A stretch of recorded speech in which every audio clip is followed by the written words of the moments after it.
Salut! Dans ce court petit tutoriel, je vais vous montrer comment changer le langage de Windows 10. Donc, dans mon exemple, nous allons passer de français à anglais, parce que je voulais faire un tutoriel en anglais. Donc, c'est très simple. Juste cliquer sur le bouton Démarrer, ensuite aller dans les paramètres de Windows et choisir Heure et langue. Dans le menu de gauche, vous allez avoir Langue. Cliquez dessus. Et là, on voit différentes icônes. Ce qui nous intéresse, c'est celle qui est Affichage de Windows. Un petit peu plus bas, on a Langue d'affichage de Windows. En cliquant dessus, et on va essayer de changer pour anglais. Mais là, ça ne fonctionne pas parce que la langue anglais dans mon système n'est pas téléchargée.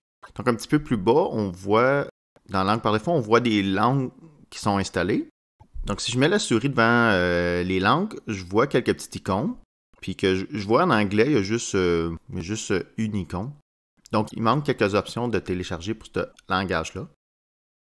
Si jamais le langage que vous voulez n'apparaît pas, il y a le bouton « Ajouter une langue » en haut.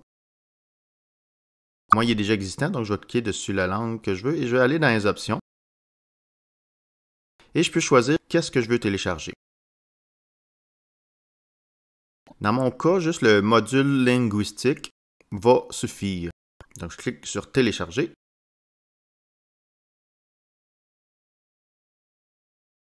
Une fois que c'est téléchargé, on va revenir en arrière dans le menu précédent et cette fois, si je clique sur Affichage Windows, oh que yes! On a le nouvel langage. Donc là, il nous demande si on veut se déconnecter de la session Windows pour pouvoir avoir le nouveau langage de notre système.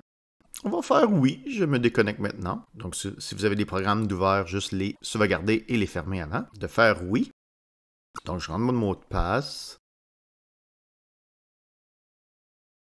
On voit quelques petits trucs qui ont changé de langage. Donc, en bas à gauche, on voit Type Here to Search.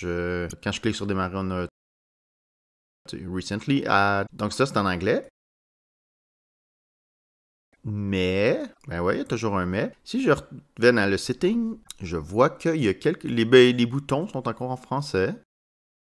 Le menu de gauche est encore en français dans cette fenêtre-là. Bon, pour corriger ça, un bon vieux redémarrage va faire que ça va fonctionner.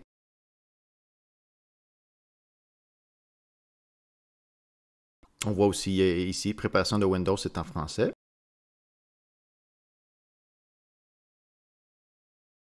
Bon, la machine est redémarrée. Donc cette fois, je retourne dans les paramètres, donc dans Settings maintenant. Et là, c'est en anglais. Yes, yes. Oh yeah, party.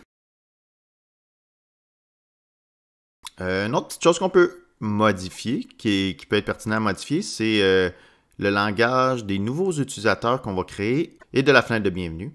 Donc, on voit ici Welcome Screen and New User Setting. Si je veux qu'il soit en français, on le laisse en français. Mais si je veux qu'il soit en anglais, je fais Copy. Je vais cliquer ici sur le bouton Copy Setting.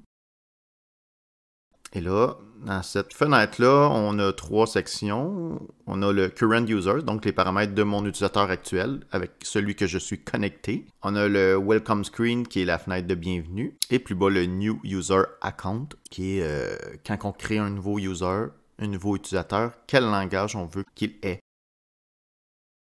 Donc, si par exemple vous voulez que le Welcome Screen, que la fenêtre de bienvenue soit le même langage que votre système, voici ce qu'il faut faire. Donc, en bas, on a une option qui marque Copy your current setting to. Donc, copier vos paramètres actuels vers. Et là, si mettons, vous voulez que la fenêtre de bienvenue soit en anglais, donc juste cocher. Moi, je veux aussi que mes nouveaux utilisateurs soient maintenant en anglais, donc je coche et je vais faire OK. Et encore une fois, Windows veut qu'on redémarre. Donc, ben, let's go. On va y faire plaisir. Et là, en théorie, après ça, là, ici, au lieu d'être écrit redémarrage en cours, ça va être reboot, rebooting system, un truc du genre. Ah yes, là, on voit le welcome au lieu de bienvenue. Donc, ça a vraiment changé la fenêtre de bienvenue.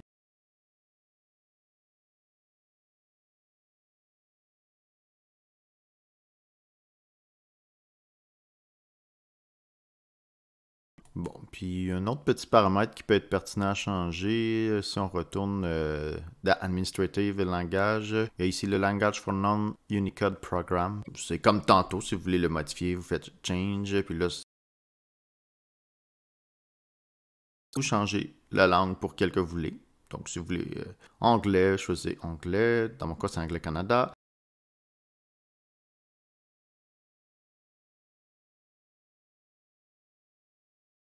Et un dernier petit test rapide, on va se déconnecter de notre utilisateur et se reconnecter. On voit rien pour le moment.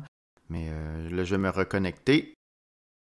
Puis on a le welcome, etc. Donc, c'était pas plus compliqué que ça. Merci d'avoir écouté la vidéo. Si vous voulez m'encourager, un petit pouce vers le haut, s'abonner à la chaîne, si vous avez des commentaires, écrivez-moi aussi dans la section commentaires. Et je vous souhaite une bonne fin de journée. Bye bye.